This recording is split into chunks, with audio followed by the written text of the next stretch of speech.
Hi, everyone, and welcome to Crank Up the Volume. I am Alicia Crank, and Crank Up the Volume is a space where we are going to amplify the voices of women and minorities across all sports and all kinds of situations.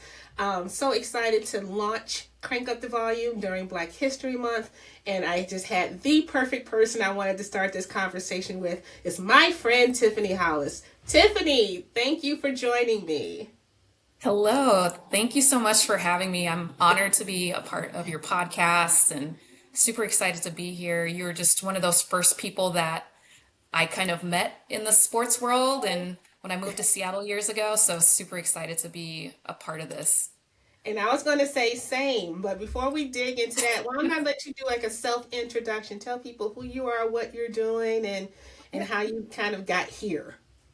Yeah, so I'm Tiffany Hollins, originally from Las Vegas, but I've been here in Seattle just a little over 4 years now. So I currently work for the Seattle Storm. I'm their senior director of corporate partnerships. So I'm the person who's trying to bring in new business, brands, companies, organizations who would like to partner with the Seattle Storm that just align with what we believe in and things that our team is really passionate about. So, yeah, we're super involved in the community, so we love to work with brands and partners who also align with that.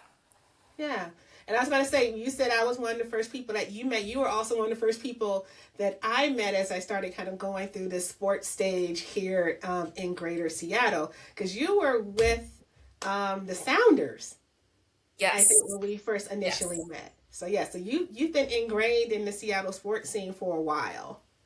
Yes, I've seen some things in the sports world of Seattle. I moved out here originally for back in January 2022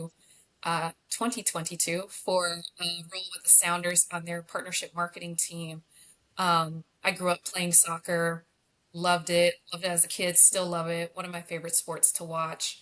And I know we can talk about soccer a little bit more going down the line. But yeah, I was super excited to be able to work for Seattle Sounders. They're one of the most historic MLS teams in that organization, that league. So I could not pass up the opportunity. And yeah, super excited to have had the chance to work with them for almost 2 years. Yeah. So let's run it back a bit from your history Okay. because as much as I want to start out by asking you how did what is your vision of like women in sports in Seattle, you Yeah. I didn't realize that you spent time in Italy. Talk about your time there and how that kind of got you jump started into this space. Yeah, so I lived in Milan, Italy for almost 6 years. So I've always loved traveling, all of that stuff. Always pictured myself traveling the world, and I also kind of a nerd, love school. So I really wanted to go back to do my MBA while I was working in Las Vegas, and but I also wanted to travel, and I was just like, how can I combine both of these worlds? And I started looking up MBA programs. So I looked at a lot of them, of course, in the US and that type of stuff. And then I just kind of did some digging and I saw that there were, some English language MBA programs that were shorter than the ones here in the US and cheaper. So I was like, let me give it a try. Let me apply and see what happens. And to my surprise, I got accepted to this program in Italy. So I couldn't pass it up. And just to give you a little bit more backstory, I had originally studied abroad when I was in undergrad in Italy for a semester. So I already knew that I loved Italy and just trying to find ways to get back there. So yeah, that was my way to get back there. And I did my MBA at Stabaconi School of Management in Milan. Now, Yeah, were you having some FOMO with the Olympics being in Milan? so much, so much. Like as soon as like they really started doing that 100-day countdown, I was just like, ugh, my home, my second home. And yeah, I watched every minute of it, loved the opening ceremony, the closing ceremony, and of course, like as many events that I could watch in between. So, especially on those weekends, setting my alarm for like 5 o'clock to wake up for some of those events because I was too anxious to wait to watch the primetime feed. But yeah, it was really cool to see like them going through the city of Milan and recognizing some of the places I had visited. So yeah, definitely major FOMO. I was trying to figure out how can I fly from Seattle over the weekend to get to Milan Right. just for like a quick trip, but by the time you get there, it's time to turn around. So I I couldn't make it know. work with my new schedule. But yeah, I'm super happy that it went off really well there. And Milan and Cortina definitely did Italy proud, I think. Okay. So your background, your degree, your background is in marketing. Yes, yeah. So before I had done my MBA, I had worked in strategic marketing at a casino, Win Las Vegas, for a couple Mhm. years, did that. So I worked with a lot of digital marketing. So if you ever got an offer from Win Las Vegas during that period when I was there, I was probably the person behind it. Yeah, so I did that. My undergraduate degree, I focused in marketing as well. It was just something I always liked advertisements and figuring out how like movies were marketed and sports and like games were marketed. So I knew I wanted to go down the marketing path. I just couldn't fully figure out where, but I've always had my heart in that marketing partnerships world. And then Yeah. being able to marry that with sports. Did that start in your studies in Milan, or was it after you came back abroad? Um, it was before. So after I worked at Win Las Vegas, I have a very weird Yeah, me too. zigzaggy path. I don't have that normal path that a lot of people have with their careers. I worked at Win Las Vegas in strategic marketing, and then when I was at Win Las Vegas, one of my colleagues in another department, she was like, "Hey, I got interviewed for this role as the brand marketing manager for the Las Vegas Motor Speedway." And she was like, "It's not really my thing. I'm not really into sports." But she was like, "I know you love sports and I think you should apply." So she referred me and I actually got to interview with that group and I got hired. So it was amazing to like really work in that world. I hadn't worked in the racing NASCAR world before, but I knew that I love sports and it was exciting. So I was just excited to get my foot in the door. And yeah, so that was kind of my first real big break into sports on that side. And then no looking back, huh? Nope. I mean, once you get in sports, it's kind of hard to get out of it. You kind of get addicted to it, and then I hear you'll hit a point where you're just like, yeah, I'm done. So some people But get to there's that al- point, and then some, but there's also yeah, so much diversity in sports, I right? There's know it's not like three sports and then you're bored, right? Like there's other things to do. Like the speedway was one for you, right? everything. That was the Yeah, kickoff, and and then you landed with the UFC. yes, yeah, Talk and even about just that. during that time when I actually did my MBA, I was very intentional about like what I wanted to do once I finished my program too. So I told them I was like, I want to work in sports. So any internships, projects that you want us to do, tie mine to sports somehow. And I got lucky enough that my internship ended up being with this alcohol brand called Campari, Mhm. and they manage Aperol Spritz, and so they had Yeah. the partnership with Manchester United. So I got to work on that partnership with, a global soccer brand. So that was one where I was like, okay, so partnership, sponsorship is really like that sweet spot because you're doing marketing, you're doing like sales, you're working with ticketing, you're working with PR, you're working with legal. So you're kind of across everything, and that's where I really learned that I loved like this sponsorship partnership side for sure. Yeah. Yeah. And then yeah, I came back. I left Italy. I was just, Las Vegas was actually starting to boom with the sports world. So they got the Raiders, they had the Aces, the Golden Knights. So I was just like, maybe I should try home again, just, see what's going on there. And UFC was always there, but it was pretty hard to get into. Like before I actually worked for UFC, I had applied to at least 10 to 15 jobs there, never got a like word back. And then yeah, I moved back to Las Vegas probably 3 weeks before COVID was announced, but Oh, I was a part of Black Sports Professional, the national chapter, and somebody posted in a Facebook group that that job was open, and I reached out to her, and she was like, "Let's talk." And this woman named Tara worked there, and she was great. She was like, "Yeah, you have the skills for this job, so I'm going to pass along your resume." And she essentially helped me get my foot in the door for the interview, and then that's how I got in there. So I knew enough about the sport because I grew up watching UFC as well, and then just all of my account management and interactions, like with my past jobs, really helped me land the deal with that job. So it was awesome. I started working there 3 months after I moved back from Italy. And that was only because they were like, we'll just have you start in March. So they were like, we'll just wait until this, next time frame.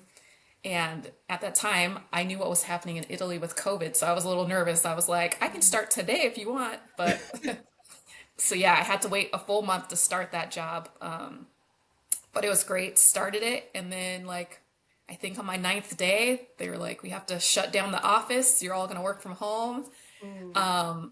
But yeah, UFC did a really great job of, keeping everyone on board and keeping us working and booked and busy for sure. So yeah, it was a really great experience working there too.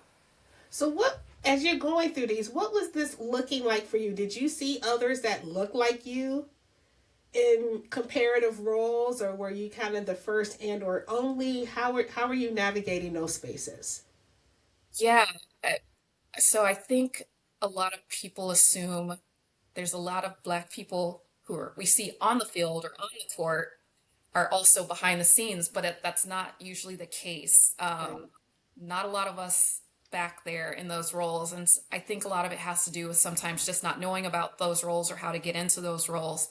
Um, so yeah, I didn't see a lot of people who looked necessarily like me in the sports world. I definitely did not see anybody when I worked at Las Vegas Motor Speedway in that Yeah. NASCAR world. I'm very happy to see now that that has like expanded and exploded, and just seeing so many black people working in NASCAR now has been really awesome. But yeah, I think that's part of the reason like I really loved getting involved with Black sports professionals, because it connected me to people all across the US who were in these types of roles that I just didn't even know about or were there. So I think that's been super helpful to be a part of that organization, and just help navigating it and just to understanding, certain office dynamics or the sports world. And they've been a great resource to lean on for sure. And I was so happy that you moved here, number one, and then two, you helped to find the Seattle chapter of Black sports professionals, and it has just been such a lifeline. Not only for me, but even just folks that are newer that are coming into Seattle and into the sports world, whether it's the front office or the back office, and asking, where can I find other people like you and me? And I'm like, oh, you had to go on LinkedIn and go find this group. So Exactly. talk about how you were able to get a chapter here. Yeah, so I, you know, the funny thing is, before I moved here, I was telling people I'm moving to Seattle, and they're just like, "Are there black people there?" And I was like, "Yes, there are black people there." I mean, it's not like moving to DC or, another predominantly black city, but there are black people here. And so as soon as I moved here, I was intentional again, making my rounds, trying to find people who looked like me, who were in the same industry. And I got lucky enough to meet Marissa John. She's the VP of Legal. I know I just butchered Yeah. her title. VP of Legal Affair or General Counsel at the Seahawks. And we actually met at another women's in sports and events like meetup, and they're called Wise. Right. So we connected right away, and we were just like, hey, like we almost look like the Spider-Man meme, like pointing at each other. And we connected immediately, and we were just like, we got to start something for other black sports professionals, because, she would know one or two people here, I would know one or two people here, and then they would know an additional group of people. So it was just like, we could all connect and really do some great things in the community and, be a great source of, knowledge and referrals and all those types of things. So, yeah, Marissa and I started that in 2023, I believe.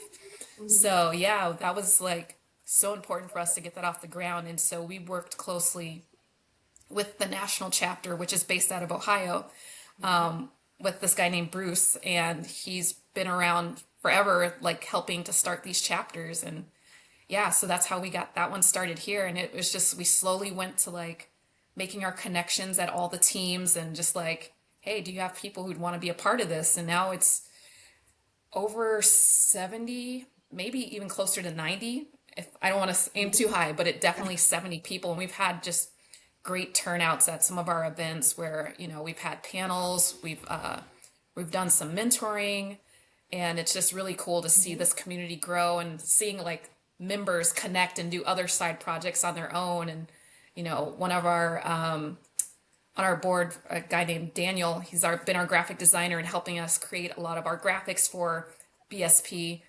He's worked with the Seawolves, the rugby team here, and they're all making these connections, and so it's been really awesome to have see that community really being built.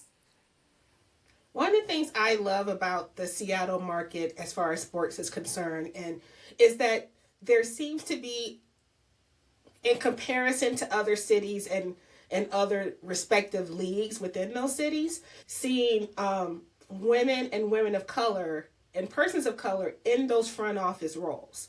I think I was first exposed to that when the Kraken came to be. And you saw a lot of their front office were women and persons of color. And I was like, I've Yeah, never seen this, especially in hockey. As someone who grew up in Hockey yeah, Town, Detroit, and then was in Silicon Valley. So I was with the Shark, around with the Sharks for 18 years.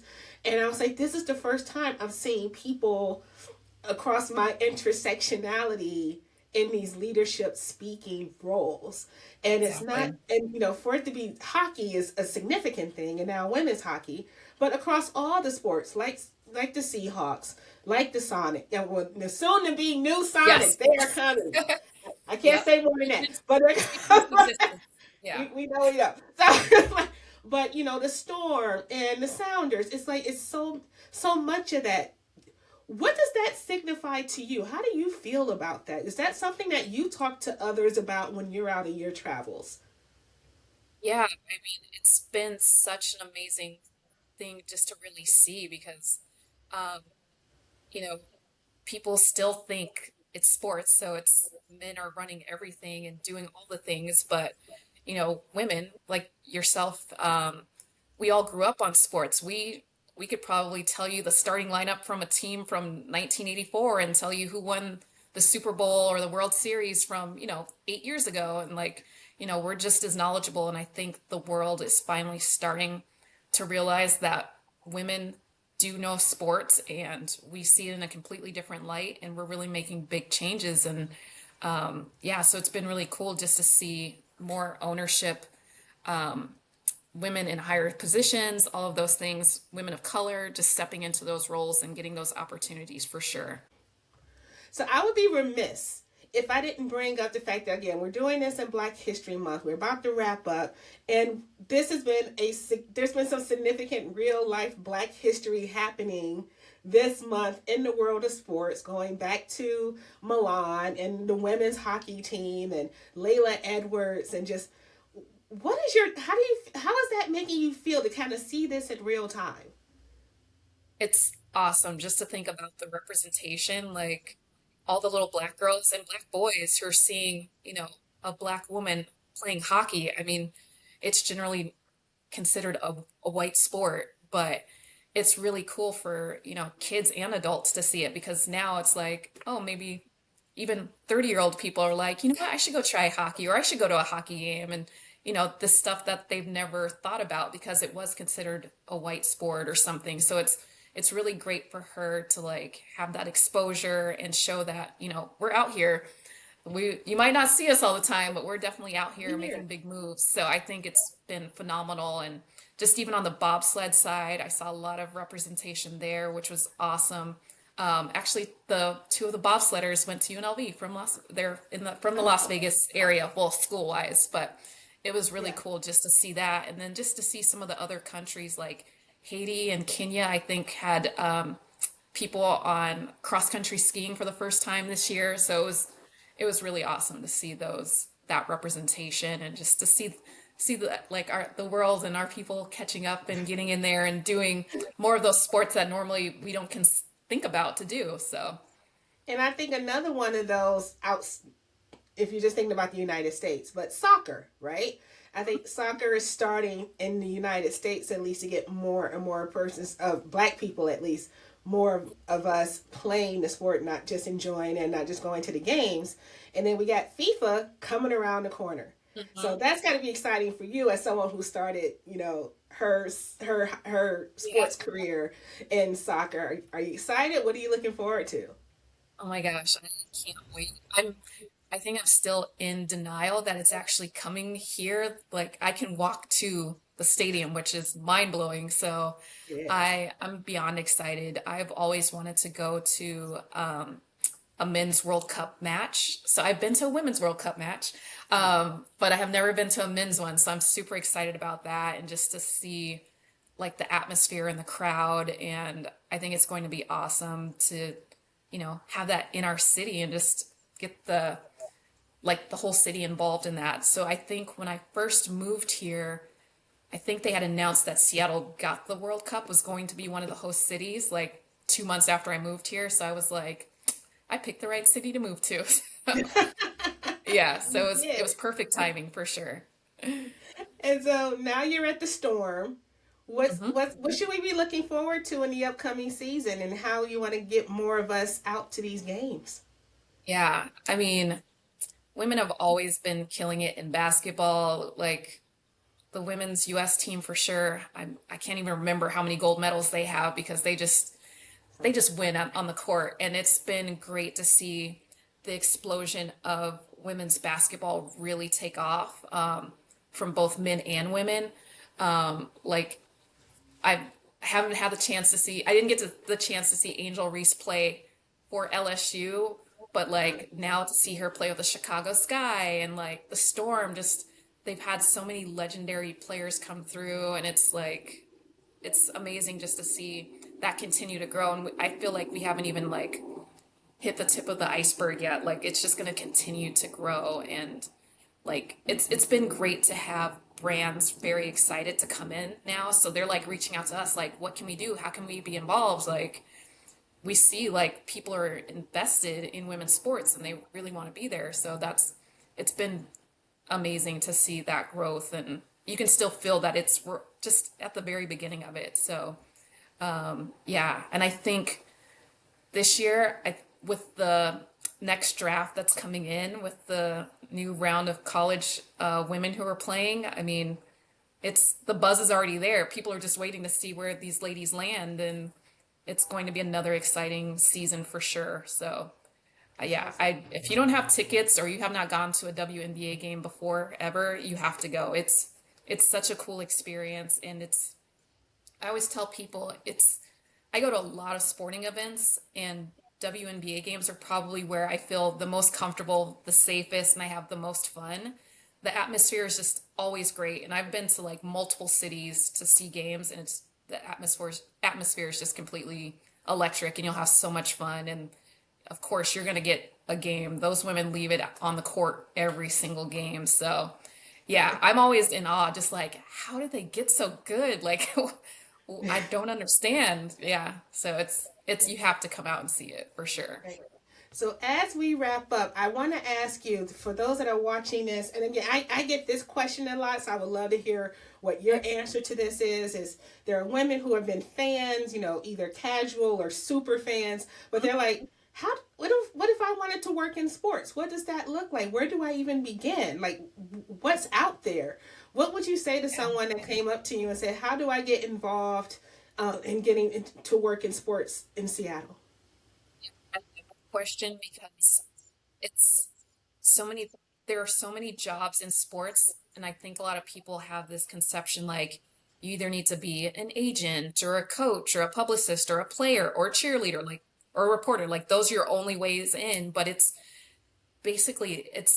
a business team, or a team is a business, so they need lawyers, they need IT, they need finance. So if you already do any of those jobs, they look for people that to do those jobs as well. So I mean, you really can do anything in the sports. If you love numbers, they hire analytics people all the time. If you're great at, editing videos, they need those people. And like if you love being organized and handling uniforms and bags, and they need people. So it's all of these things. Your nutritionist, dietitian, like every pretty much anything you can think of, they need it at some sports level.